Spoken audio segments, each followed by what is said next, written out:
the lubrication for all of the chi moving throughout your body is water. So if you are dehydrated, it's like you have a river, but it's full of molasses.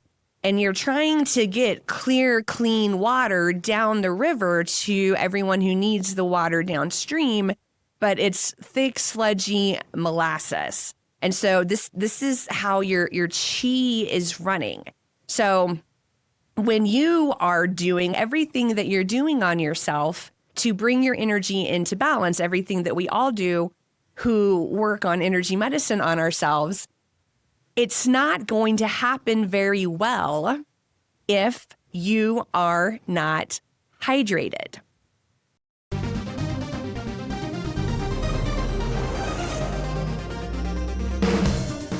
Welcome to the world of energy, where science meets spirit. Ancient wisdom merges with cutting-edge knowledge, and the possibilities for a healthier, happier you are endless.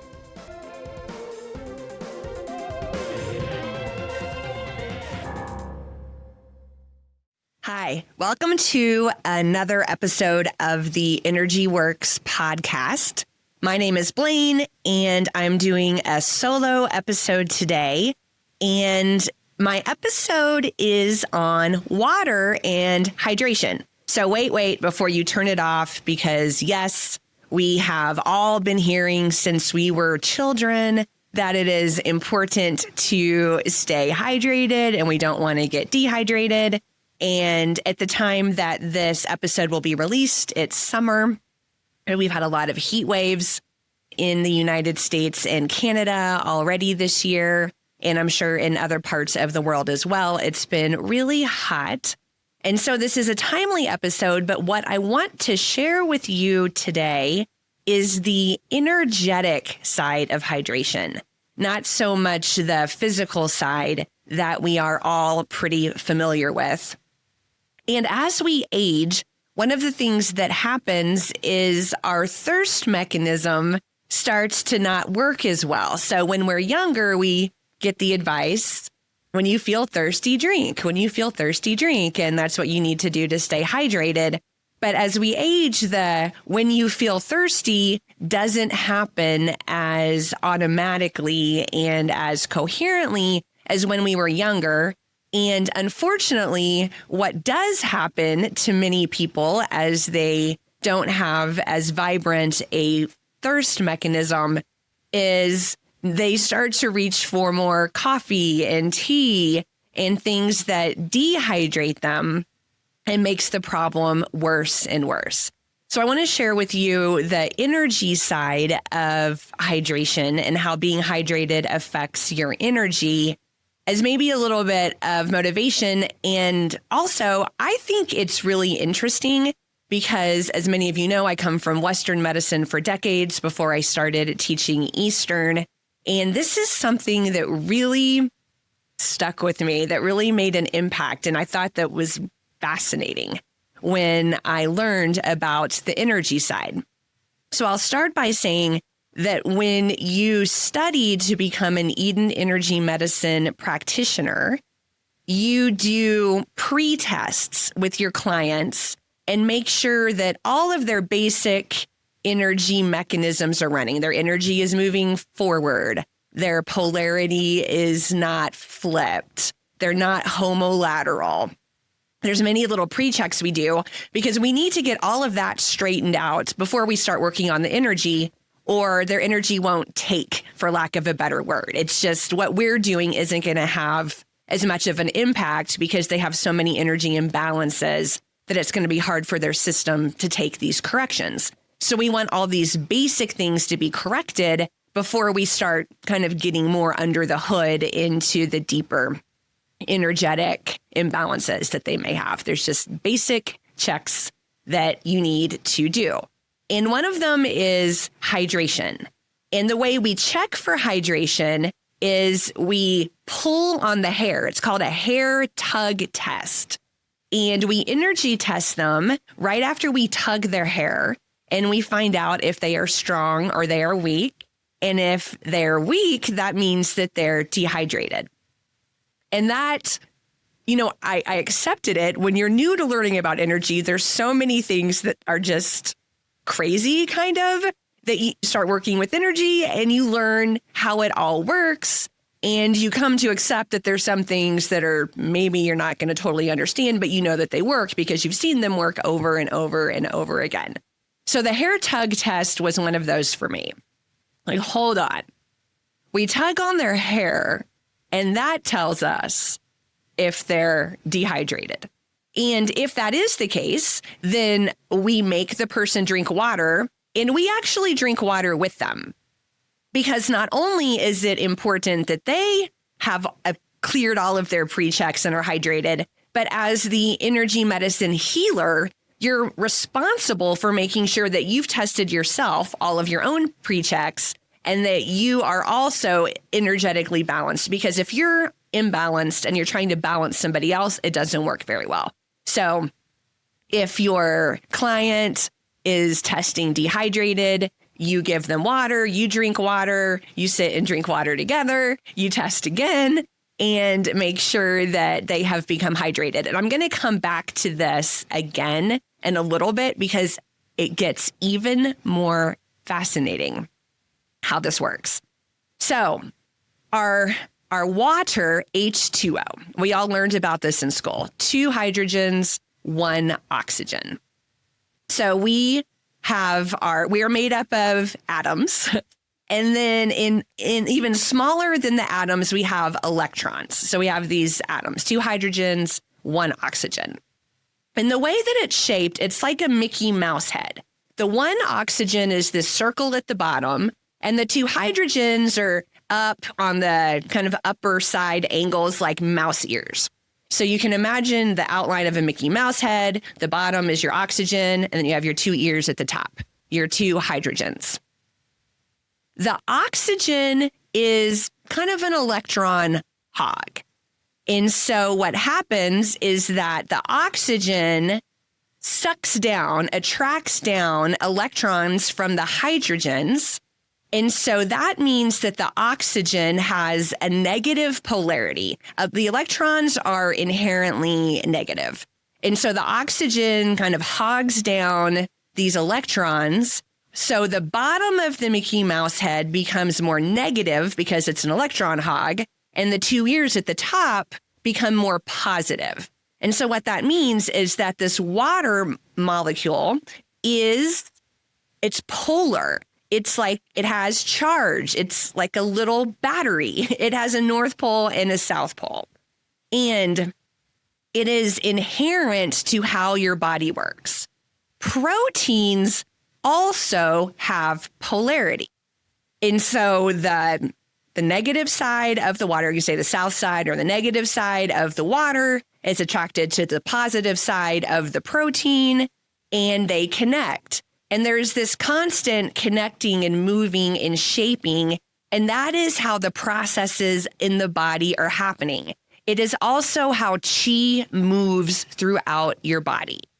And the lubrication for all of the chi moving throughout your body is water.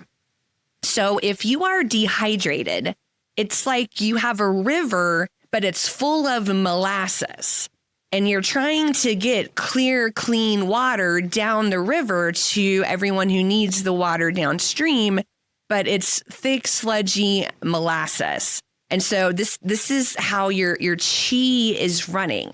So when you're tapping and tracing and breathing and doing everything that you're doing on yourself to bring your energy into balance, everything that we all do who work on energy medicine on ourselves, it's not going to happen very well if you are not hydrated.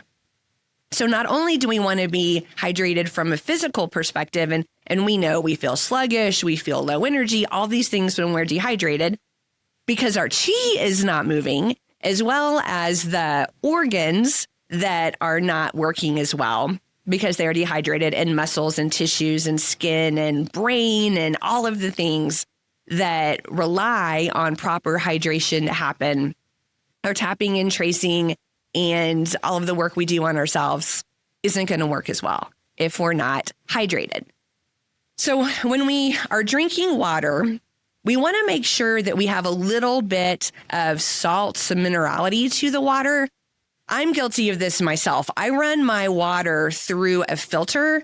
And when many of us do this, we're filtering out the essential minerals and salt from our water, which means we can be drinking plenty of water, but our body's not absorbing the water because there's no minerality or salt to it. So it's kind of going straight through us. So it's more effective if we have a little bit of electrolytes. It can be as simple as a tiny pinch of sea salt that's in your water. There's a product I use. It's Celtic sea salt electrolytes. It has, it's not sponsored or anything. It has a tiny, tiny little scoop in it.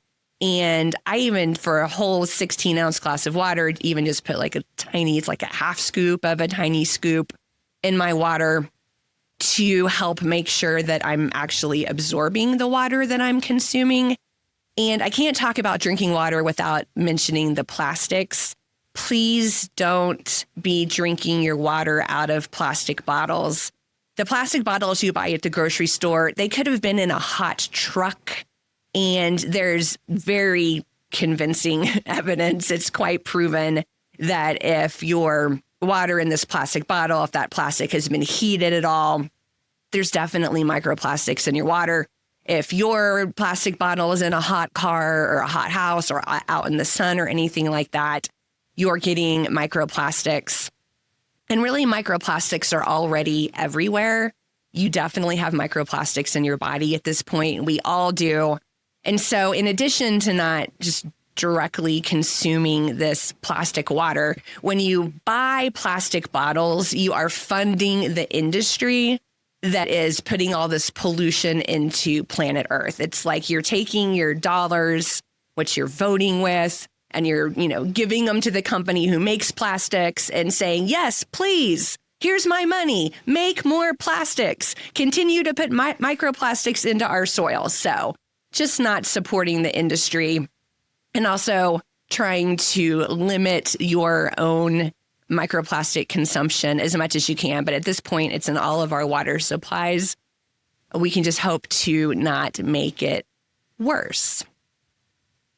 So not drinking enough water. One more analogy. This is one that really resonates with me. It's like if your home has terrible water pressure. If your whole house had really bad water pressure, then when you washed your clothes, it wouldn't really rinse out very well. And when you ran your dishwasher, your dishes wouldn't get very clean. And when you tried to flush your toilet, it would barely flush, if at all. And that's what you're doing to your chi, your energetics, when you're not drinking enough water. As we age, the water element, the two associated meridians are bladder and kidney, and our life force energy is stored in our kidney. Our chi is stored in kidney energy. It is our well. And so kidney is affected very much when we are dehydrated. And we want to really be refilling, replenishing our well all the time as much as we can, especially as we age, because all of the years we've already spent of life has depleted our well. And it's going to continue to deplete, but we want to replenish it as much as possible. But bladder is also important for maintaining the fluid in our body, getting rid of wastes, as we know. But so is stomach and spleen. Spleen is working with our blood.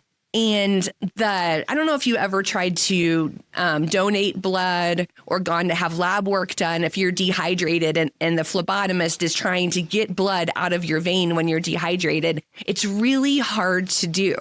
And chi is taking this water that you drink and fortifying our blood with it. So we have this very, our blood is moving and our chi is moving and our organs are moving, and all of that is super compromised if we're not drinking enough water. Okay, back to the hair tug test. I first learned energy medicine from Lauren Walker, Energy Medicine Yoga, my business partner and co-owner of Energy Medicine Yoga with me. She founded and created Energy Medicine Yoga. And so, excuse me. So I was in Montana training with her when I learned about the Hair Tug Test. And she had some assistant teachers with her who were advanced energy medicine practitioners from Eden Energy Medicine. And I remember learning the Hair Tug Test. And so they brought one of the students from the audience up to the front, and the teacher did the hair tug test, pulled the hair, tested, the person tested dehydrated. So she said, okay, let's drink water.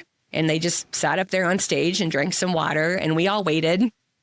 And it had just been, I don't know, a minute, 2 minutes. And she tested the person again, and they tested strong. They weren't dehydrated anymore.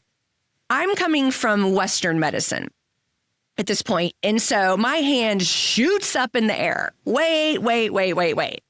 I know that your cells are not hydrated that fast right after you drink water, like 1 minute later. How is this possible? And she said, I don't know. It just works. The energy tells me. Now we can continue. They're hydrated. And I was so skeptical. I was like, I don't know about this. So fast forward a few years, and I'm deep into studying Eden Energy Medicine myself. And I find out about this book. I have it here. It's called Energetic Kinesiology. And this is like a college textbook. I wouldn't say it's for the layperson. I really wouldn't recommend that you run out and buy it or anything like that. It's incredibly dense, but I love it because it explains all these things. And so there's this chapter here called Conducting Pre-Checks. And the pre-checks they're talking about in this book are the same, many of the same ones that we do in Eden Energy Medicine. And the authors here say the first primary system check is relative degree of hydration to the tissues of the body. So even in this book, number one pre-check you have to do, make sure that your patient is hydrated. So there's a whole bunch of text in here about water and hydrogen bonding. And I gave you kind of the, explain it to a 8th grader kind of way. This goes into much details. But the body depends, I'm reading here, the body depends greatly on having adequate hydration, that is enough water. Without pure water, the body's electromagnetic and physiological systems are impaired. For instance, the lymphatic drainage and organ function are impaired. The body needs sufficient water to hydrate the tissues so that they maintain their proper electromagnetic potential and physiological function. Water is essential for all metabolic processes because it is the primary solvent in the body and is necessary for electrical, electromagnetic, and neurophysiological signaling. It is also essential that the body be adequately hydrated, both to be able to accurately access information and for the indicator muscle to operate properly. And when we're working with people in energy medicine, we're depending on these indicator muscles because we're testing all the way through. We've done a correction. Did the correction take? Yes or no? And so we're constantly running these tests on people. And so this is saying right here, we can't count on the tests if the person is dehydrated. And so it goes on to explain how the hair tug test, and that's how you check. And here's the part that explained everything to me. Okay, I had to flip to the page. Certainly, this was me. This was me when I was in this class the first time in energy medicine yoga. Certainly, one of the most incredible observations in kinesiology is to have someone perform this hair tug test and finds that they are dehydrated via the indicator change, then to drink a glass of water and find they now test hydrated. How can you be hydrated in less than a minute? That was my question. Here's the answer. It's in this energetic kinesiology book. Are you ready? Are you like bated breath here? Okay. As you drink water, the capillaries of the roof of the mouth directly beneath the hypothalamus absorb water and immediately relay this information to the circumventricular organs monitoring osmolarity. By the rate of decrease in the viscosity of the blood, these sensors know if you have drunk enough water to satisfy your hydration status. So what that basically means is that as we're drinking water, like the body knows how dehydrated we are. We drink water, we have sensors up in the roof of the mouth. It's sensing how much water is going in, and then it knows if we've drank enough to satisfy our hydration status. So we can do the energy test quickly. The sensors are like, okay, that was enough water. And the body says, we're okay now. We can continue. Isn't that amazing? So that's what I wanted to share with you about hydration. This is a quicker episode, but my intention is really just to share what I think is fascinating about water in energetic kinesiology and the way our body works, but also here in the summer or whenever you're listening to this, it's equally important. If you care about your energy and you're actively working on your energy all the time, make sure you're hydrated or you're not going to get the results that you think that you're getting, that you hope to get by doing the practices. If you have any questions about this, please put them in the comments or feedback about this episode. Thanks for listening, and I will see you next time. Alrighty, energy fans, that's a wrap on another positively charged episode of Energy Works. Lauren, this is the part where we get to use our energy puns. It's been electrifying, hasn't it, Blaine? We hope you've enjoyed it as much as we have. If you're feeling amped up and you want to keep your energy flowing, be sure to hit that subscribe button on your favorite podcast platform. And we'd love to hear from you, so please take a moment to leave us a review. Your feedback helps us continue to deliver content that resonates, so light up our inbox. And spark a conversation with your friends to tell them about us. And we'll see you next time on Energy Works.